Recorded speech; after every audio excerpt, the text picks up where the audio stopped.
I want you to think about the last time someone apologized to you and nothing changed. Now, I'm not talking about the little stuff, not the, oh, I'm sorry, I forgot to grab milk apology. No, I mean the real one, the one where they sat you down, maybe held your hand, maybe cried, told you that they were sorry and they would never happen again. And you felt it, you felt the relief and thought, okay, finally they get it. Maybe. And for 2 weeks, maybe 3, things were better. They were softer, more attentive, almost like the person you originally fell in love with showed back up. And then one Tuesday night, without a warning, without an announcement, it happened again, the exact same thing. And you stood there thinking, wait, didn't we just have this conversation? Well, you did.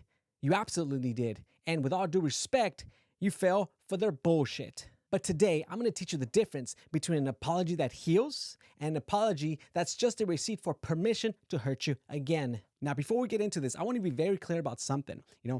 I'm not a licensed therapist or psychologist. I'm just someone who shares life and relationship advice here on YouTube, and it's just based on personal experience and from conversations that I've had with thousands of people who have faced, real adversity in their lives and in their relationships. So what I share, it comes from what I've seen, what I've lived, and what I've learned from people who trusted me with their stories. So take what resonates and leave what doesn't. But I promise you, if you've ever been trapped by an apology that sounded, perfect but changed nothing, then this video is going to open up your eyes. Let's talk about what a toxic apology actually looks like, because it doesn't look toxic, believe it or not. A toxic apology looks and sounds exactly like a real one. The words, they're right. The tone is right. Sometimes there are tears. Sometimes there's that quiver in that voice that makes, your heart melt, right? And in that moment, your brain, it goes, okay, this person's being vulnerable. This is real. Maybe I should forgive them. But here's what your brain doesn't do.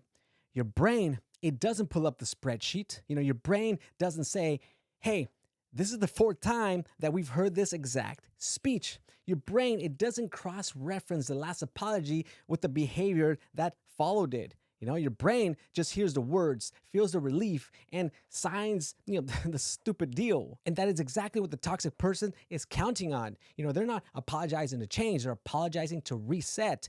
And there's a massive difference between those two things. And you walk around, showing your friends like, look, things are so much better now. No, they're not. Just give it 2-3 weeks and then circle back. So let me break down what I believe is the anatomy of a toxic apology so you could spot it from a mile away. Well, first, it's always reactive, never proactive. See, a toxic apologizer, never comes out to you before you find out. They never sit you down and say, hey, I messed up and I need to tell you something. They always apologize after they've been caught, after the evidence is on the table, after you've already done the detective work and presented your case, right? A real apology shows up before it has to. A toxic apology shows up because it has no other choice. Second, it centers them, not you. A toxic apology sounds like, I'm sorry, I just have so much going on right now. How, stressed I've been. I didn't mean to take it out on you.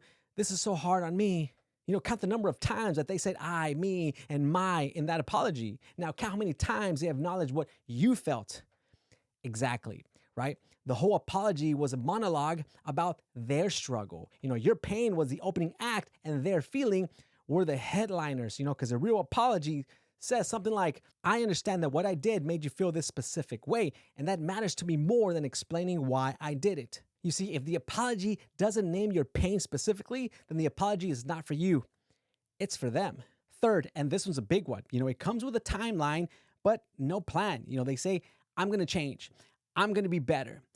Things are going to be different this time. And beautiful words, gorgeous sentence. You could even put it on a greetings card, but there's no plan attached. There's no, I'm going to start therapy.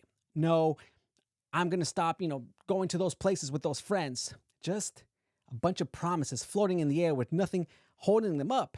A real apology has a blueprint. A toxic apology has practically a bumper sticker, right? You can't build a house on, I'll try harder. Well, try harder? Starting when? Measured by what? If they can't answer those 3 questions, they didn't apologize. They just bought themselves more time. Okay, real quick. If this is hitting you right now in a way that you didn't expect, then you need to go follow me on Instagram right now. I try to post daily reels and stories over there that never make it here on YouTube. I'm talking about the kind of raw, unfiltered advice that catches you at the exact same moment that you need to hear it. I'll leave my Instagram handle, the one that you see on your screen right now, down in the description below and on the pinned comment as well. Now, give me a follow and I promise your feed is about to get a whole lot more honest. Now, let me get into why people keep falling for this BS, because this is the part that changes everything. So the reason that toxic apologies work, it's not because you're stupid, so you need to kill that narrative right now. You're not naive, you're not weak. What you are is you're human. And a human being, I believe, are biologically wired to seek reconciliation. So when someone that we love, shows signs of remorse, well, our brain, it releases oxytocin, the bonding hormone, that same chemical that makes you feel safe when someone holds you. So your own biology is working against you in that moment. You're not making a logical decision. You're making a chemical one. And the toxic person doesn't know the science behind it, but they absolutely know the effect. They know that if they hit you with the right notes, say the right words, just show enough vulnerability, that your walls will come down every single time. They know your soft spots. They know which tone of voice makes you fold. They know exactly when to look down on the floor to make you feel guilty for being upset. So how do you break the cycle? Well, you stop listening to the apology and start watching the calendar.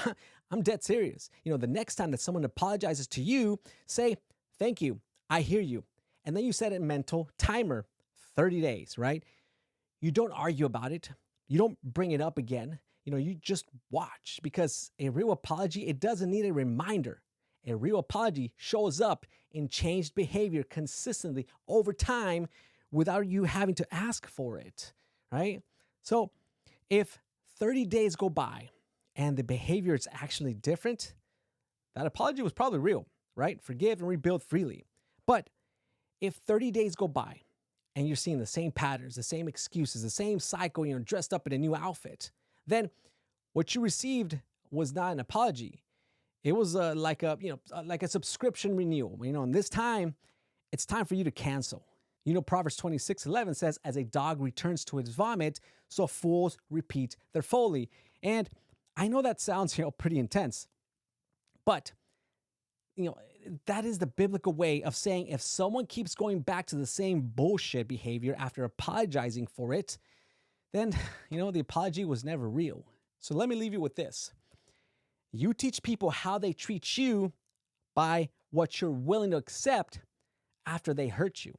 If you accept an apology with no change, well, then you just taught them that words are enough, fake words, that they never have to actually do the work because, the fake apology performance is good enough to keep you. So stop accepting performances and start requiring proof. Not because, you're bitter, not because you're unforgiven, but because your peace, your heart and your future are worth more than someone else's rehearsed fake apology lines. So if you got any value out of this video, then you know what to do. Smash the like button for the YouTube algorithm, subscribe if you haven't already, and hit the notification bell so you don't miss any future videos. And I'll see you in one of these videos right here. This is this is a good one. Oh, but so is this one. The YouTube algorithm thinks you'll like either one. Check them out. I'll see you in one of those videos. Peace.